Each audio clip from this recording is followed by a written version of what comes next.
Kayo po ba mga bossing ko ay isa sa mga napakarami mga pangarap sa buhay? Ay siya mga bossing, huwag kang panghihinaan ng loob.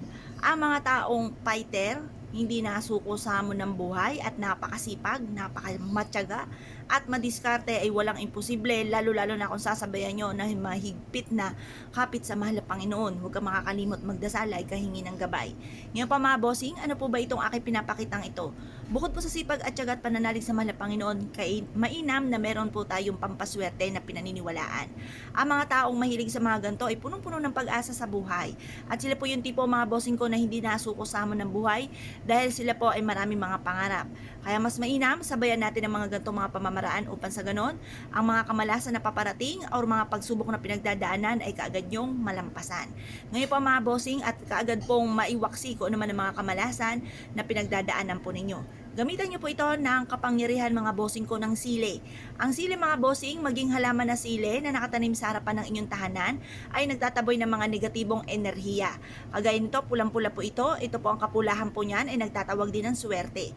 Ngayon po kung kayo po may problema sa inyong pong buhay, pag-ibig, pera, o kaya po'y kalusugan, o apple of the eye ka ng mga taong chismos at pakalimera, mainam na gamitan nyo po ng ganitong mga pamamaraan. Upang sa ganun mataboy ka agad ang mga kamalasan dahil maaaring maraming kamalasan sa inyong kapaligiran kung kayo nakakaranas ng mga ganyang sitwasyon.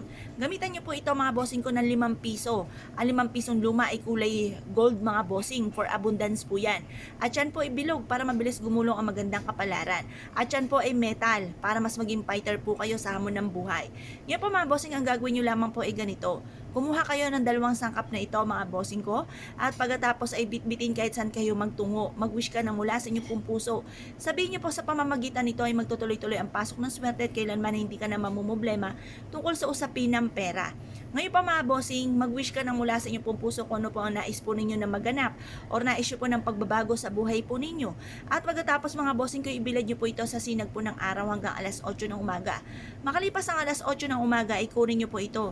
At ito po nga ay pwede niyo bitbitin kahit saan kayo magtungo or kaya ilagay sa may pintuan po ninyo or itusok niyo po ito or tabunan niyo ng lupa na malapit sa inyong pong pintuan.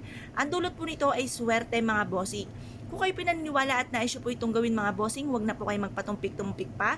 Subukan nyo po ito dahil ito po ay subok na napakaswerte. Isa rin po ito sa paborito ko na pantaboy ng kamalasan. Kung kayo po mga bossing ko ay nape-pressure sa ngayon at parang ikaw po ay hindi mo malaman kung paano nyo susolusyonan ang problema, pwede nyo rin po itong iipit or ilagay sa ilalim ng inyo pong higaan or kaya po ay ilagay sa ilalim ng unan. Plastikan nyo lang po ito mga bossing dahil baka ito po ay maputol-putol, kumbaga dumikit pa sa punda ng unan or kumot. Kaya mas mainam naka-plastic po siya. Ngayon pa mga bossing, kung kayo po naniniwala at nais po itong gawin, subukan nyo po ito para ngayon pong buwan na ito mga bossing ko ay magtuloy-tuloy ang pasok ng swerte at hindi na po kayo malasin pa.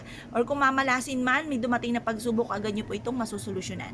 Kaya kung kayo pinaniwala at nais po itong gawin, ay siya mga bossing, good luck po sa inyo po lahat.